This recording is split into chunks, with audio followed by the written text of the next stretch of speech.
Hello, everybody. Welcome into another season of Kings Talk with ABC10's Lina Washington and Sean Cunningham, reporting remotely from our respective homes in Sacramento.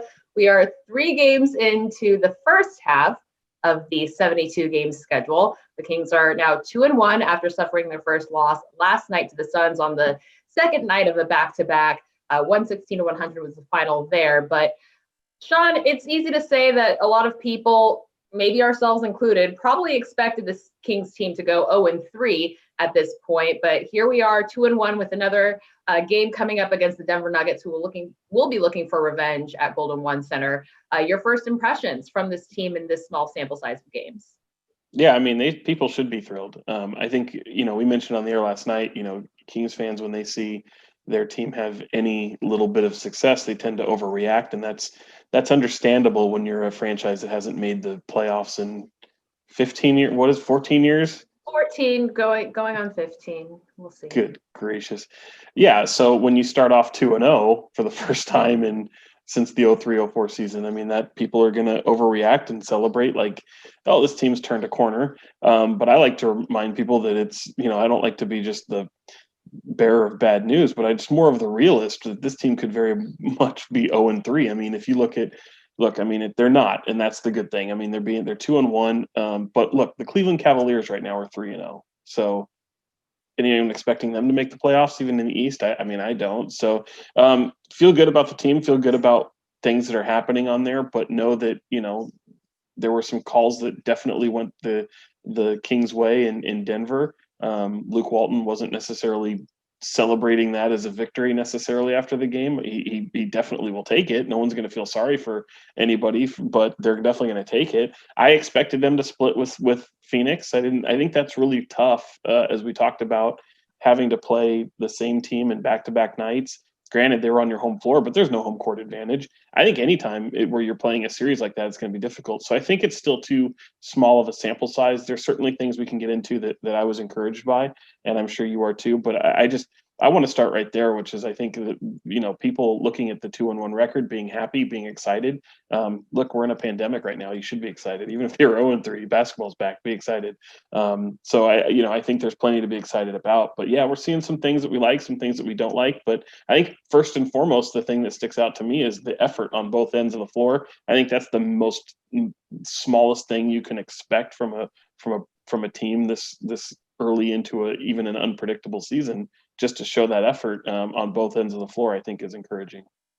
Yeah, absolutely. I mean, even in the preseason games against the Warriors that we saw at Golden One Center, guys were diving for loose balls. And again, these games don't even matter. But as you said, we've seen some encouraging things, most notably how the Kings are rebounding and how they're even adding some fire on the defensive end of the floor, of course, with the help of Marvin Bagley. That's going to be super important moving forward to keep up that trend. But with the addition of Hassan Whiteside, they're getting some looks that we might have not seen in the previous seasons, given their personnel and their roster. What have you seen just out of these new additions, even to see that their impact is being felt already in this couple game stretch? Do we want to add Tyrese Haliburton as one of those new additions? I mean, I know he's a rookie. Oh, of course. My goodness, he's probably the one that you can feel the most excited about right now.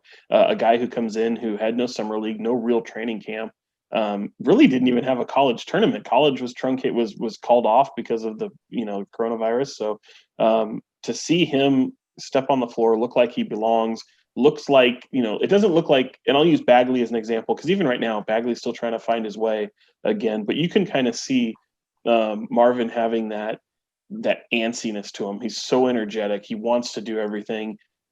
Tyrese is just cool, right? I mean, he looks like he belongs. He has that calmness to him. He sees the floor very well, and it's everything we had heard about.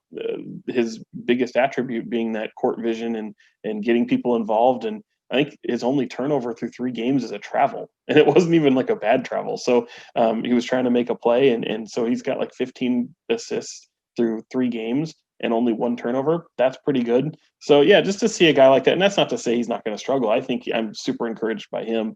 But yeah, it's funny to see Luke Walton kind of throw so many quick substitutions. It reminds me of when I covered the WNBA and the Monarchs here in Sacramento. I mean, John Wisniewicz white line defense. I mean, everything was just so quick. You'd have people on the floor 30 seconds and they were subbed out. I mean, there's just so many subs. And we saw last night, the second game with Phoenix, Hassan Whiteside comes out and he spells Marvin Bagley for about maybe 45 seconds. And then Whiteside's back out of the game, Bagley back in. Big reason for that is Frank Kaminsky, who can stretch the floor, comes back on the floor. Now, granted, Hassan's not going to defend a guy who stretches the floor very well, but the minute they put Ayton back in, Whiteside's back in. And Whiteside just makes such a difference. And I think it's tough for Walton having to mix in a plethora of bigs when you've got 3 centers, 2 power forwards, you're playing, Harrison Barnes there as well. It's really difficult. But I think Whiteside almost needs more minutes because he really does disrupt every team and what they do defensively. You see them dribble into the lane, see Whiteside, nope, we're going to kick it out. We're coming out the other way. So I'm impressed by it. I know it's a small sample size. I know he's only played 2 opponents, and even when they play on Wednesday, it's only going to be 2 opponents when they get Denver again. So, but I didn't even mention Glenn Robinson. I think, Lina, you probably were just as impressed like me with the way Glenn Robinson has played off the bench. Yeah, absolutely. And Luke Walton even mentioned it, that he was surprised that a veteran player in this league who's played for some pretty amazing franchises in the Warriors and the Sixers, he's finally getting a shot to really kind of expand his game the way he's seen it in terms of the pace and the way that this De'Aaron Fox run offense operates. But he came in that first game against Phoenix, and he made a difference in the time that he was given. He struggled a bit last night in that second game, but Luke Walton's even alluded to having guys like that, having the availability, having guys be ready. We even saw that with Kyle Guy in the preseason. He was ready for his moment when his number was called. But I think it's worth noting the play of guys like Glenn Robinson, Corey Joseph, Harrison Barnes. I mean, these are veterans when you look relatively speaking to the rest of the roster, and having that kind of leadership in the locker room, on the floor for guys like Tyrese Haliburton, especially when he's stepping in and guarding guys like Damian Lillard, Chris Paul, Devin Booker. I mean, he said admittedly that he was a bit shook in his first preseason game at the Moda Center, but obviously he is a pro now, even at 20 years old. He was just playing college ball a couple months ago, but every guy in this league has gone through this process where their dreams of playing with Melo are reality and you need to compete. And he's responded in a very impressive way. I think that the coaching staff and fans are liking what they're seeing so far out of Tyrese Haliburton as well. But you have a ton of new guys to this roster with the departure of, Bogdan Bogdanovic and Kent Bazemore and other key players. And what we saw was a promising stretch earlier this year before the NBA season was shut down due to the pandemic. We saw the team falter in the Orlando bubble when they had a chance to at least get into a play-in game. But I think what's worth noting, and that people might have forgotten in all of the breaking news and the new format of this season, is that 10 teams will at least have a shot to compete. And when you're talking about the Western Conference, I mean, it's not going to be a gimme, but at least there's a chance, right? That you have a chance to at least play, 2 different kind of play-in tournaments to earn that 8th seed. And we've seen the bottom half of the standings in the West be so cramped in recent seasons. And I think that this is a little bit of an iota of encouragement, of hope for Kings fans to at least say, they have a chance to compete down the stretch. They just have to get that done. Yeah, and I was talking to someone the other day. It's like, however, in a 72 game season, which is, truncated from what you see normally, to have that play-in tournament, but also know that, look at what's happening with Houston right now. So many guys unavailable.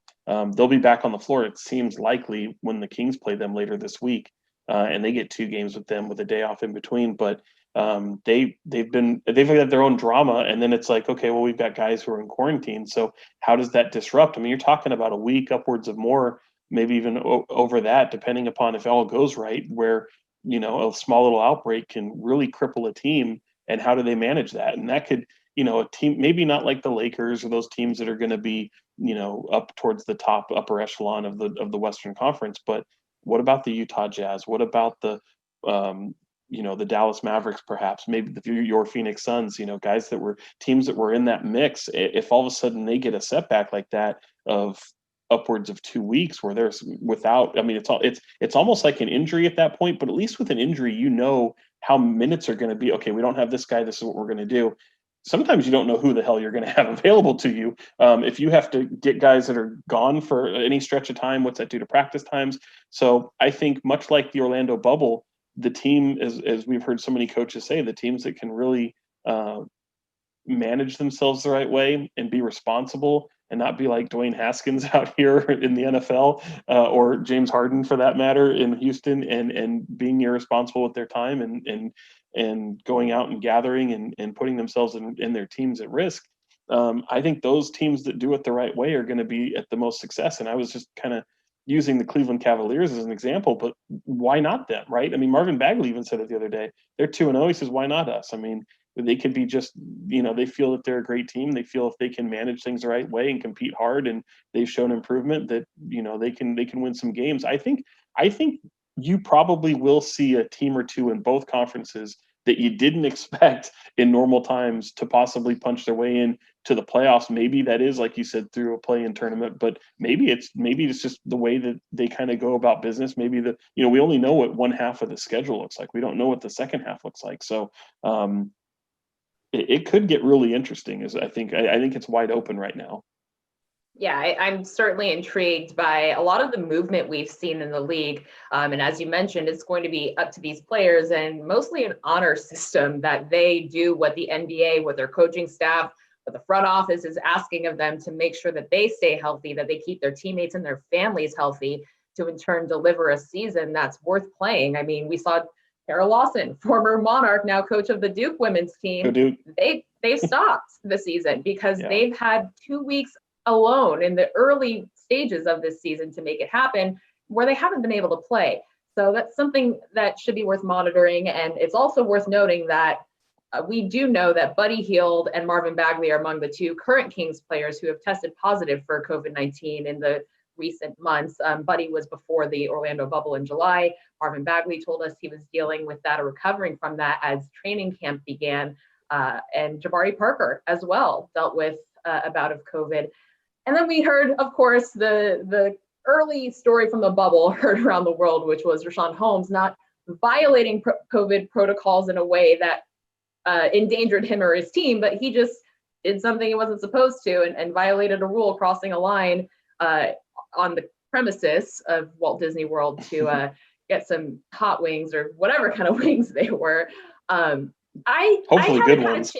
Hopefully, I mean, the best ones I think that you could probably get in Orlando, but I didn't have a chance to ask Walton this, and honestly, I don't know how much I would get from it. Being a coach, he's going to talk in coach speak, and I feel like be a bit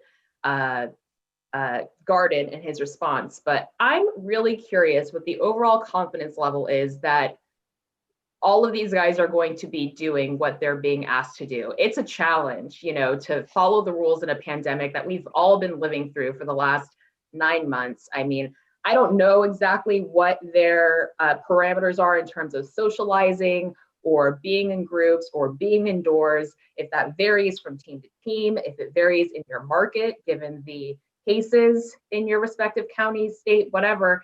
But I'm curious what your confidence level is covering specifically the Kings for the last 19 years, but plenty of NBA guys in a way that, is a little bit more intimate. I feel like not, in a way that I feel like you have a finger on the pulse of how challenging this will be for guys in their early 20s, early 30s to really do what's being asked of them and expected of them.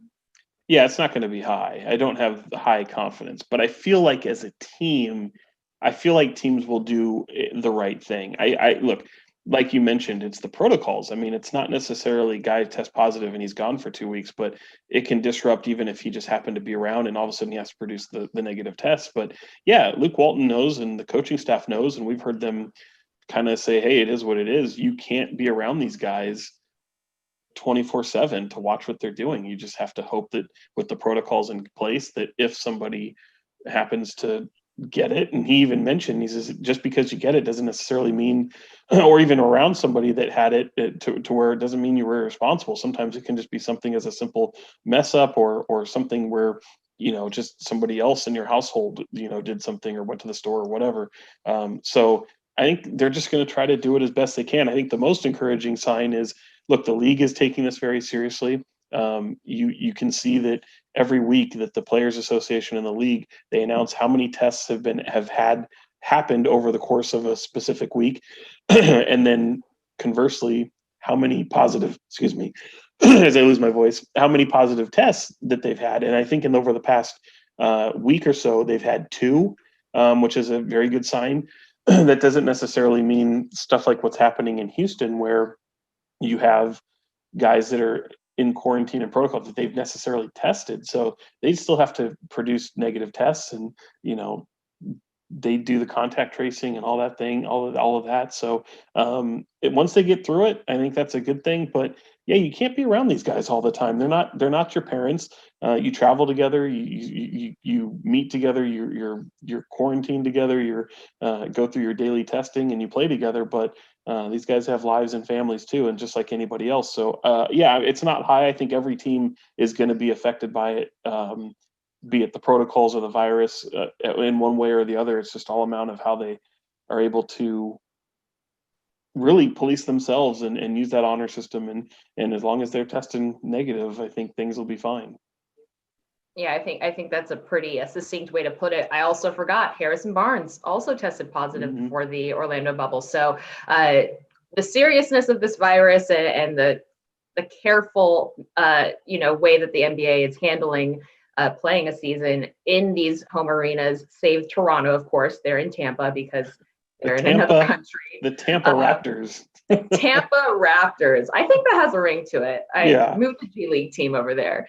But, I think another player that stood out to me in these early games was Harrison Barnes. I mean, we know that he's no stranger, obviously, to the league or to adjusting whatever system he's plugged into. But I mean, I think it would have been such a great statement for him had he, connected on that dunk for the game winner in overtime in Denver. But, I think he's really stepped up in a way that Kings fans maybe wanted and expected him to when he first got to Sacramento. I think that starting off at the pace that he's playing at, with the leadership that he's showing on the court, with the numbers he's finishing with, I think is a really promising sight for Kings fans. Yeah, and I think, I might echo a lot of what Kings fans might think, because I think Harrison's oftentimes an easy target because you want more from him, because he is so talented and he's able to do so many things. Sometimes you'd like him to be a little bit more selfish, and I was thrilled to see him try to dunk that ball. Can you imagine if he had caught? I mean, he didn't miss it by much. I know Tyrese Haliburton was like stunned at what Harrison thought he was going to be able to do on that play. He's trying to catch a body like he's back in his North Carolina days, and for a game winner. I mean, that was incredible. So I mean, he's such a mismatch a lot of times going one-on-one. Now, obviously, we're seeing him travel a lot in this early going, but it's not getting called, and he's just such a mismatch. I'd love to see him be a little bit more selfish on the offensive end. He's really good on the defensive end. He can guard so many different positions. He has been a bright spot. I think he's come in with a different mentality, even in the bubble, knowing that, he didn't play well in the bubble. The team didn't play well in the bubble, and he knows that the team really needs him to be on the offensive end. So look at his rebounding numbers. His rebounding has been up. He had 10 in the first game against Phoenix. I think he only had 7 last night. This team shouldn't be out rebounded by anybody with their length. So to see him and Luke Walton's talked about it, the guards have to help out with rebounding, and Buddy rebounds so well from his position. So there are things to be encouraged by with the way Harrison plays. I just want to see him score more. The weird part is, and I don't have the stat in front of me, but I know going into last night's game, and I don't know if he got a 3 last night, but he hadn't made a 3 in those first 2 games, which, usually you're seeing him make a 3 every other game, or sometimes once a game. I think he could definitely put it up more. I did think that the team got a little tired last night, and that might be alarming for some people to hear, but this team is playing with so much more pace than they had in the previous season, that it can shock the system a little bit. And I know Luke Walton's been critical of guys' conditioning that they've come into, and in order to play this way, they're going to have to, get in better conditioning shape. And when you've got that Lamborghini and De'Aaron Fox, and you need guys to keep up with them, sometimes these guys can get a little bit tired and don't have their wind yet. And I think that showed last night against the Suns, when, the Suns start going. Look, I think it was just a difference of Devin Booker. he only had I think he was held to 5 points in that first half.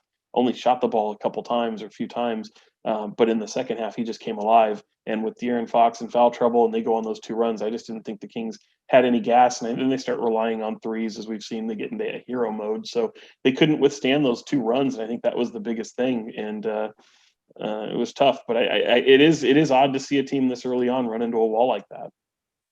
Yeah, I mean, at least I feel like it was a bit of encouragement, obviously not the result they wanted, that they came out of the locker room in the third quarter, going on a good run, building an 8-point lead, which we've seen season after season. That's been one of the many Achilles heels of this team, is they just fall flat coming out of the locker room, no matter if they're up or down. Getting that same pace, that same energy and effort starting the third quarter has been an issue for this team. But Sean, as you mentioned, it's a 36-game first half schedule. Given that we're 3 games in, I just took a look at what they have coming up. And as you mentioned, 2 games coming up in Houston to open up the new year. But I have this team finishing the first half 15-21. Oh boy. That's where I'm at, given the 2 wins that they already have under their belt. And I'll be honest, I was a bit generous on the 2-game series that they play in respective cities. That, maybe they get one in LA against the Clippers. They did pretty well against them last year in those. Oh, absolutely. By the way, my oh boy wasn't necessarily thinking that you were too generous or anything. It was actually realizing that I haven't even looked that far ahead to try to pinpoint wins. But I will say, I don't think that's too far off base.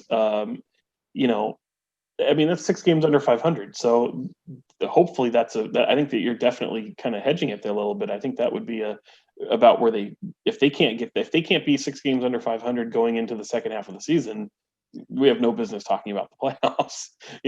I think they were able to do something around that last year, especially once they started playing better, before the season was halted. So yeah, I hadn't looked that far ahead yet though. Oh, no. Well, I just figured, I was curious to see what kind of gauntlet they have ahead of them. Because as you mentioned, I mean, opening up the season with 2 games against Denver, 2 games against the Suns, 2 games against the Rockets. I mean, at least this is a good gauge for Luke Walton. And as you mentioned, it's going to shock the system for these guys to be competing against at least 2 Western Conference contenders. The Suns are trying to be one. They, as you mentioned, in the bubble, went 8-0. They shocked the world there. Who's to say the Kings can't have that kind of impact in these first half games? But again, that remains to be seen in terms of how this season is going to play out with those COVID protocols, the contact tracing. And we've already seen a number of games. Well, I shouldn't say a number, but a couple of games already canceled and impacted. So with that comes the rescheduling, how that works, who will be available then. I think that's going to be very interesting too. If say James Harden and the rest of the crew, three starters aren't available, but they still have 8 players available, you're going to get a different Rockets team 2 nights, and those are 2 big wins that you're going to take, regardless of who's on the floor, especially in the West. And those guys can't practice. So what's the conditioning going to be like? Are they going to? I mean, the Kings could catch a big break there, and it's also interesting too with the first half of the season. With the way the schedule is, it's kind of odd. I don't think, if I remember correctly, I don't think they have the Lakers at all in this first half of the season as well. So, they do have one at the back end. Yes. Oh, that's right. They got the one. Yeah. To play in the same state and not have to only have one of them even one time is kind of odd. But the schedule is going to be really interesting. But it's tough for everybody. And I think that I was looking at it too, and the way these back-to-backs work. I think there's only really 3 sets of games where they have back-to-backs with the same opponent, and only 2 were in consecutive days in the same city. So obviously they had Phoenix this weekend here in Sacramento. They have Houston coming up with a day off in between. Both those games are in Houston, but then the next one where it's in consecutive days is, I think, in January or February in Memphis. So they'll have 2 of those, and that's that team. I think that was set up beautifully, because that's one of those teams that was in that mix for the 8 that didn't play well in the bubble and ultimately lost their way. But to see those 2 teams compete back-to-back nights, that's kind of like a mini playoff series. And if we fast forward to April, that could be your 8-9. That could be your in that play-in tournament. That could be a lot kind of a glimpse of what lies ahead for these 2 teams. Absolutely. I think that it's going to be an intriguing season regardless, with again the new faces around the league, the guys who are healthy, the guys who are not. I mean, we've already seen a couple devastating injuries, of course, to Marquise Chris, the Sacramento native, with a fractured ankle, in practice. And you hear Spencer Dinwiddie with a partially torn ACL. I mean, we're a week in. Even the Klay Thompson thing right before camp, I mean, that was just awful, Yeah, I mean, injuries will definitely play a part. And again, kind of going back to the way things are set up, the question I keep seeing the most of, that I'm asked, even, social media, text messages, people wanting to know what it's like in that building. And we keep talking about it a lot. I mean, we feel very safe. It's odd. It's eerie. It's a lot like, I've seen somebody mention how it was, it's a lot like college basketball in those tournament in the early first rounds of the tournament. And I was like, no, it feels more empty than that. It feels like summer league 15 years ago when no one gave a damn. It just doesn't feel right. It's not something that I want to get used to. And I wonder what it's like for you. I mean, it's so different. It just feels it is kind of look, we're privileged to be able to go in that building, see still NBA basketball where a lot of fans can't, and be able to hear a lot of what's going on, even as high up as we are. We're hearing everything. You can hear the chatter, you can hear guys, and having your sons in town where you've got guys like Devin Booker and Chris Paul constantly, doing their antics with guys like Buddy Hield and De'Aaron Fox and Bagley and Rashawn Holmes. I mean, that's been really, really fun. Yeah, I mean, I knew that even though I, of course, would love to have the energy of the fans and to have the fans able to watch these games. I know how much these teams mean to the Sacramento community, especially the Kings. But earlier this summer, when we went to Republic FC games with no fans, and we're not too far from the benches, you can hear everything, and I'm here for it. I wish they would keep the basket mics hot. They were a little quick with the censor in the NBA bubble, but I understand FCC regulations and whatnot. But yeah, I mean, you're talking about summer league games. I mean, even the California Classic, when it was held in Golden One Center, I mean, it was alive and electric in there. And without having all of those bodies, even seeing the security guards that we would, fist bump with on the floor, or who would give us mints. I mean, that kind of interaction, I feel like, at least for us, is certainly missed. And I can only imagine what it's like for players and the staff at Golden One Center, and with the team who've been there for upwards of 17 some odd years. They could never imagine Sacramento being silent for a preseason game, a regular season game, a buzzer beater over the Warriors. We could hear them celebrating on the court when Kyle Guy hit that game winner. Even in a preseason game, I feel like the 18,000 fans in the arena on a Tuesday night would have been, thrilled with that kind of finish. But I will say, I got to give credit to my guy, Scott Moak, the PA announcer. I mean, he brings the energy, no matter if it's a cardboard cutout, who is there. And then Scott Freshour, of course, when he rallies up the fourth quarter energy, I love that. I take videos of that every single time. But I will say it was a bit of a dystopian kind of sci-fi thriller, as he's telling everybody to make some noise, and it's just cardboard cutouts of Mitch Richmond and Jerry Reynolds and the players' families and Gene Simmons in the weekend. The Monarchs throwback. They got a whole row. I do enjoy kind of looking at first the players' reactions with the family section, where of course their family would be behind their bench. The team put pictures of their loved ones there, and kind of seeing the players' reactions when they first got to the floor 2 weeks ago for their first preseason game. Seeing that was kind of pure and made it a little bit less weird. But I can only imagine how odd it is for these guys who have played with either screaming parents or screaming fans in gyms since they were, 7 years old or something. They want to make it feel as game night as possible. And look, I don't mean to say this in a negative way, because certainly I want people there. We don't want necessarily people to have to, not have jobs and do their job in the building that they normally would have. But I got to be honest, it's weird to see, look, we can't go down on the floor. There's only really media and game night workers in the building. And we should note it's also select media. So typically we would be kind of scrunched together in separate sections, 2 tables deep, but now we're spread out across the concourse. There's only a few allowed inside, and we all do our interviews through Zoom. We're not talking to players or seeing them in person, but from the concourse to the court. Yeah, and to that end, it's like you see security around the court as if it's a normal game night, and it's like who are they keeping out? I mean, I get you got to have somebody. I don't mean to say that they shouldn't be there, but it's only so to see hey, let's make noise, and even Scott Freshour, as you mentioned, poking fun at that, saying, "Come on, cardboard cutouts!" Like, and they're running their game night noise things, and I mean, it is funny, but it's just like, well, the media is not cheering. They can't cheer. They're supposed to be objective. They can't do anything.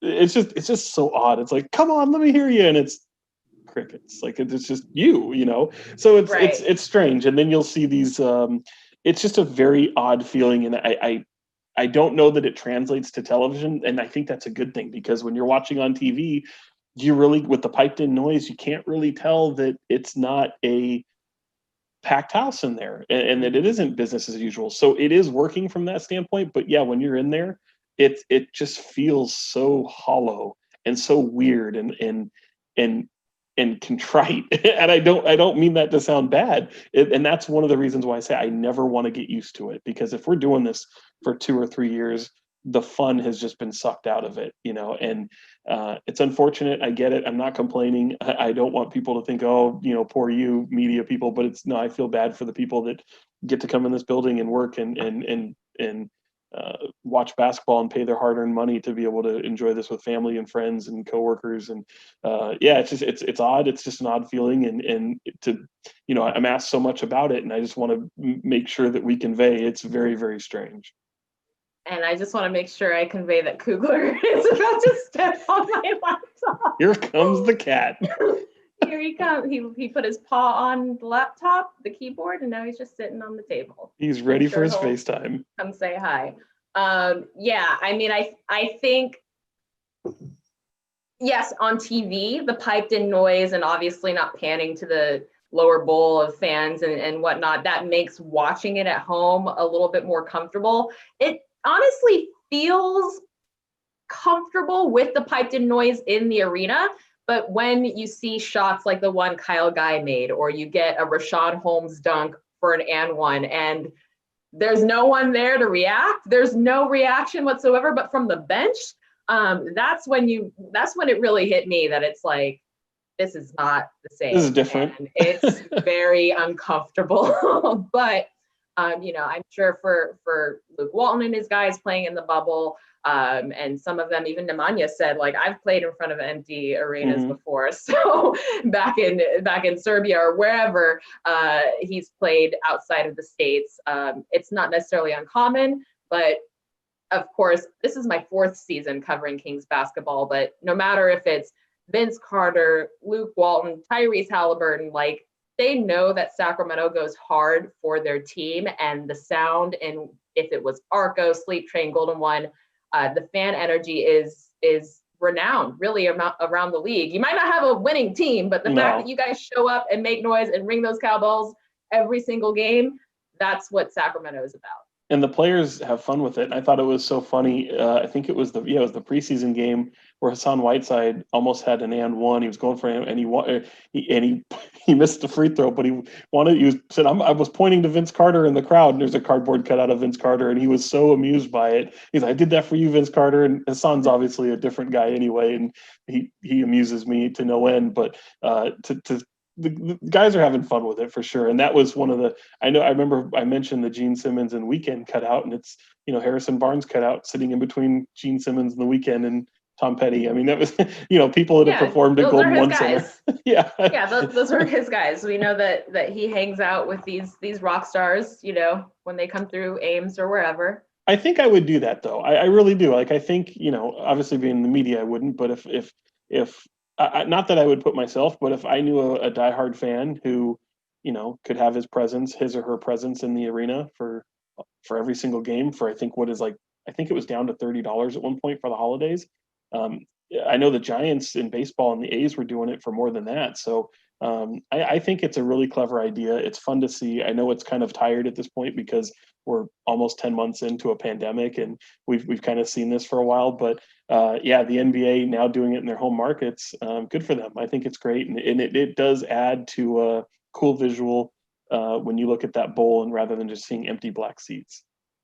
Yeah, and it's not in our vantage point from where we sit in the new media section across the concourse, but there is a whole section dedicated to Jerry Reynolds. And as you mentioned, there's going to be a way that he's going to be immortalized in the arena. We just saw yesterday, or 2 days ago, I should say, that they unveiled the Jerry Reynolds media entrance. So when people like you and me go through and get scanned and have to check our temperature and all of that, whatever comes with covering the Kings moving forward, we're going to see the Jerry Reynolds media entrance. There are photos of him, of course, in his glory days as a coach and a broadcaster, a nice tribute of all of the positions that he's held with both the Kings and the Monarchs right outside of that. If you walk down David J. Stern, if you're going, I guess, west on that street towards the grand entrance, you'll see it.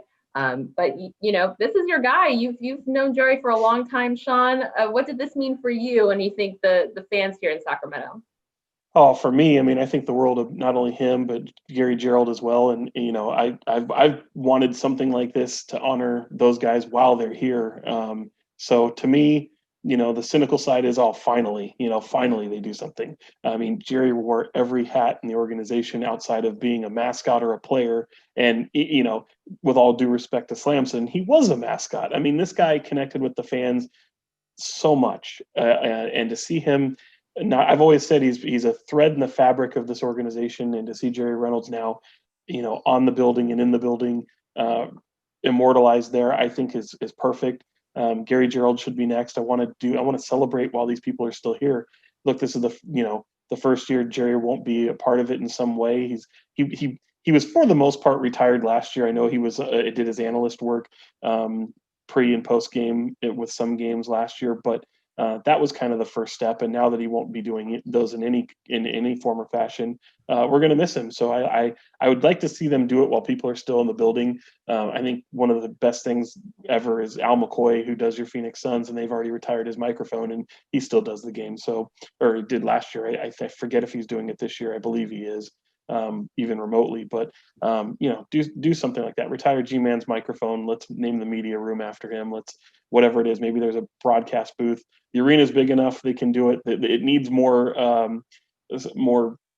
think, artwork and pictures throughout the building for sure to show some of the culture and tradition within the city. But the tough part is it comes at a time where, you know, we honor Jerry at a great time, but the fans weren't there to be a part of it. And so that was tough. I think it was still the right move, but this is kind of one of those reminders. Well, let's celebrate the people while they're here. So when I say tongue in cheek, it was a long time coming. I'm glad to see it. I know that's the biggest thing too, regardless of what I feel, it meant the world to him. I mean, that guy really was touched by it, and just knowing a little bit that not only the organization was thankful for his 35 years of service to the franchise, what goes a long way, that's for sure. And he's like everyone. He's had a tough 2020, so I think it came at a good time for him. Yeah, hearing Jerry speak and the kind words that Vivek had to share about him, I mean, you could totally tell he was humbled. And this is a guy who's in the Hall of Fame, the Sports Hall of Fame back in Indiana, you know, his native state. But Sacramento, he's become one of the city's favorite sons. Of course, as Kings fans look back on the franchise, he is a guy that is going to be on the Mount Rushmore, so to speak, of the organization. How about this, Lina, too? Just because it just came to mind, we were looking at all those pictures in the entry hallway there, and all this. He's talking about how young he looks, and I'm like, oh, you're still old then. But even as a head coach, he's the only guy to, and luckily he was okay, so we can joke at it, and he'll be the first to remind you. He says everyone remembers the moment he passed out on the sidelines. He collapsed. and he also got a technical foul for it. The official must have thought he was goofing around or something. I don't know, but yeah, Jerry passed out and got a technical foul for the for him passing out on the course. So just those are total Jerry moments that we'll always remember. Absolutely. And now fans, young and old, will be able to remember him whenever they walk down David J. Stern Walk. It was a ghost town over the weekend in Doco, unlike anything we've ever seen before.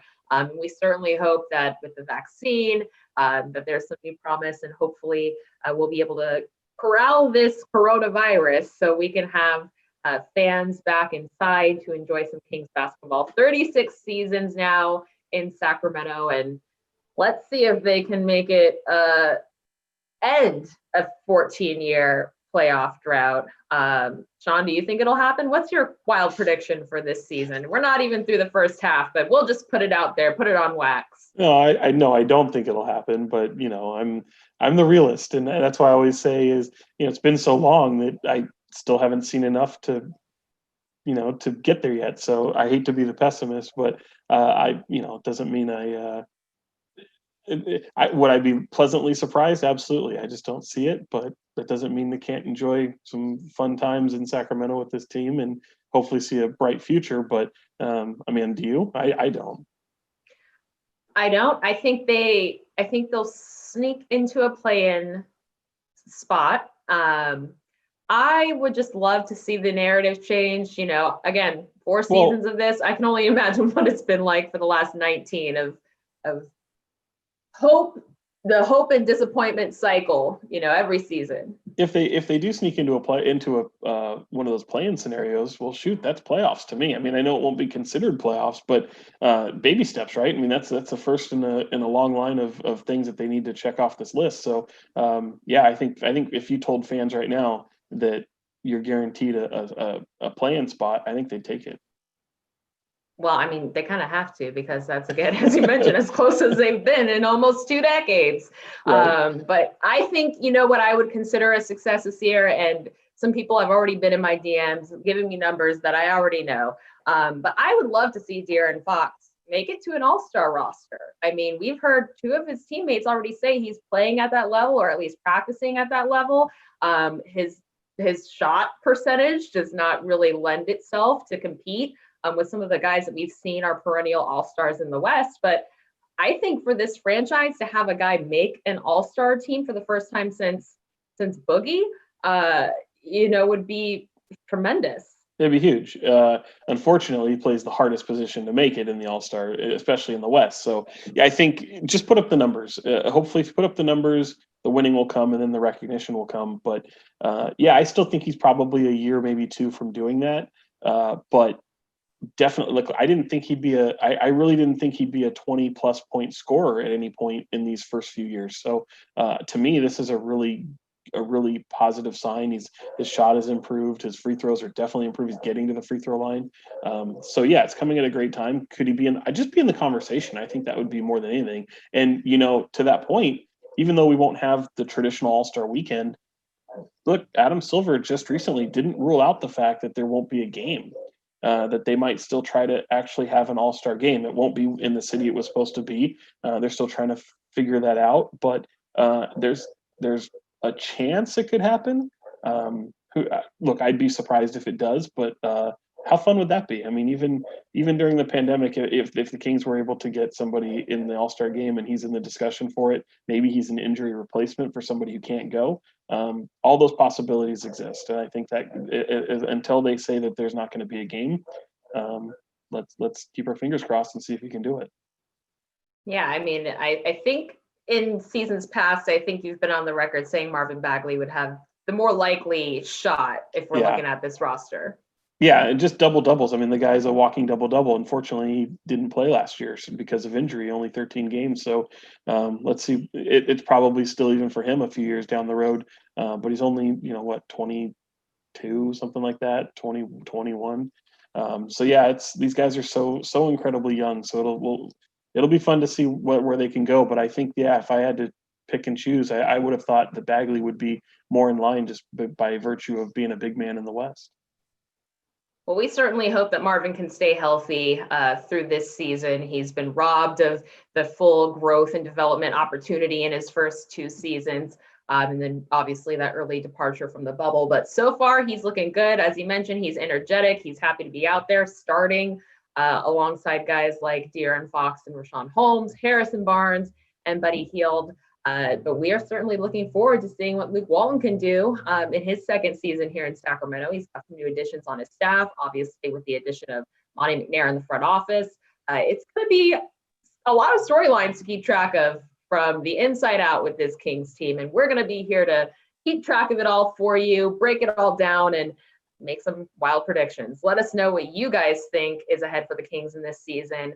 You can follow us on Twitter, LWashingtonTV.